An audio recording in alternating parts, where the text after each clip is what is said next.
Can I take a question from the gentleman here? Thank you. My name is Tahir Mahmoud. I'm a rheumatologist, a hospital clinician.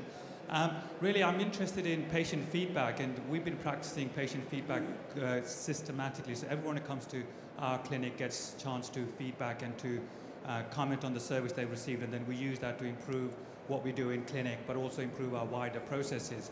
And I really would like to ask your views in terms of how feedback should be. Should it be occasional and a handful of patients, or should it be on every occasion that a healthcare professional sees a patient? And then we use that to drive small change on a continual basis, which then transforms the service over time. Which of those two mechanisms do you prefer? Okay, from my point of view, I think every patient should have the opportunity to give feedback, because if you don't offer that, then there is a chance that you will lose the benefits, and indeed, sometimes when things go wrong, you need to know. I mean, the NHS sometimes has felt like it has the luxury. If you're in private business, you need to know that somebody has had a problem with the service or the product in order to put it right, and also because if you don't put it right and they don't tell you about it, you know they're not going to come back to you. The NHS has behaved like, well, they always come back to us. So we do need to know, and we do need to improve. So everybody should have the opportunity to provide feedback. I also think, actually, we now have the technology that makes that so much easier. I mean, how often have we looked at patient line or, and actually these things were designed, and if not them, then other bedside systems, to enable every patient to give feedback. It is not difficult now to design systems that will give every patient the opportunity to provide feedback. I suppose really the issue is, and here we're building it into the outcomes framework, one of the 5 domains is about patient-reported experience and patient-reported outcomes.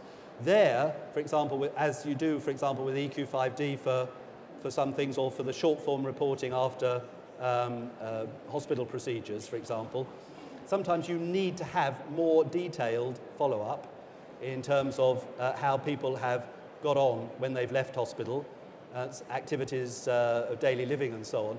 So to that extent, you might have to have more systematic and limited investigations, because you can't necessarily go to the trouble of sending surveys to every patient after they've been in hospital. But yeah, the principle is very frequent feedback. I would say, actually, when you look at the NHS survey form, the tendency, I think, is for it to be, are you satisfied or are you very satisfied? And an awful lot of patients, rather, especially older patients, interpret that as, are you grateful? We've got to move beyond that. And I've seen systems, and Adam Brooks in my own constituency run a system that some others do as well, which is much more focused on saying, disaggregating down to issues like, when you press the call button, was the response what you expected, better than you expected, or worse than you expected? And actually, when you look ward by ward across a hospital at that sort of data, and then suddenly you can see you've got an awful lot of greens and the occasional amber, and then suddenly there's a red, a significant number of people additionally saying it wasn't what I expected. It can tell you literally on a week-by-week basis that you've got a problem. And it might be, we had a very large number of agency nursing staff on a particular ward for a particular week. You know what that problem is. You know what you need to do about it. And I think everyone here will be delighted to be able to say that they were in at the start of the creation of the new feedback form, which is clearly being developed as we speak. Yes, the gentleman there, and then the gentleman over here. Yeah. I'm Martin Ferrier. I'm a consultant paediatrician in an acute hospital trust. Sorry, the microphone's going to play up on me. Yep, we were involved. It's clear from this end. Yeah, we've got you, Martin, yeah. Yep.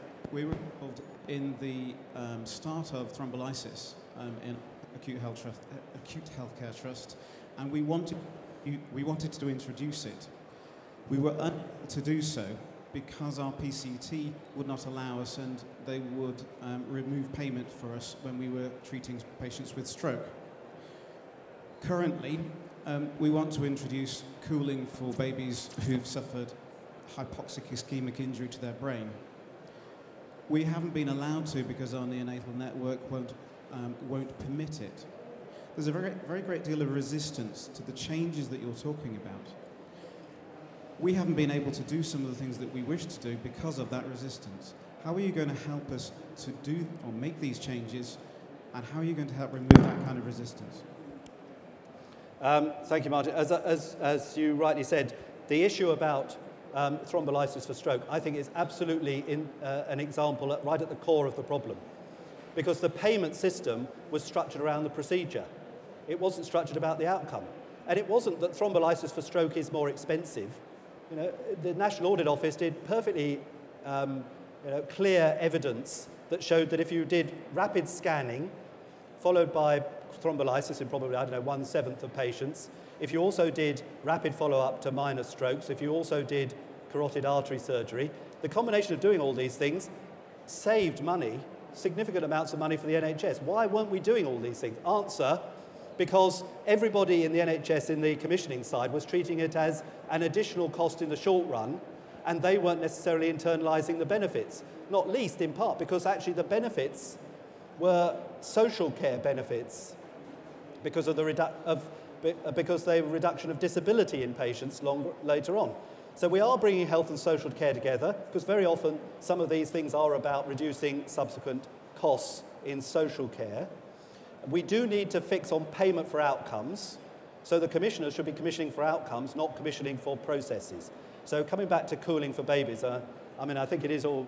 I remember going to see the unit at Hammersmith who were doing the initial work on all this, and it was fascinating and to see what they were doing. The point is, you've got to have a clear measure of the outcome you're looking for in relation to babies, perhaps highly premature babies, and the extent to which they survive and so on. So you've got to have some clear measure of what you're doing. And then from the Commissioner's point of view, you've got to shift them, and we are intending to shift them to commissioning for the quality of the service that's being provided, not for the characteristics of the service being provided. Because cooling babies, as I understand it, is not intrinsically more expensive, far from it, because actually, because of the improvements in quality and the reduced length of stay in intensive care, you're quite likely actually to have lower long-term costs in relation to those babies. So it's that conversation. And at the moment, actually, the manager-to-manager conversation very often is about short-term financial considerations, not end-to-end quality and cost.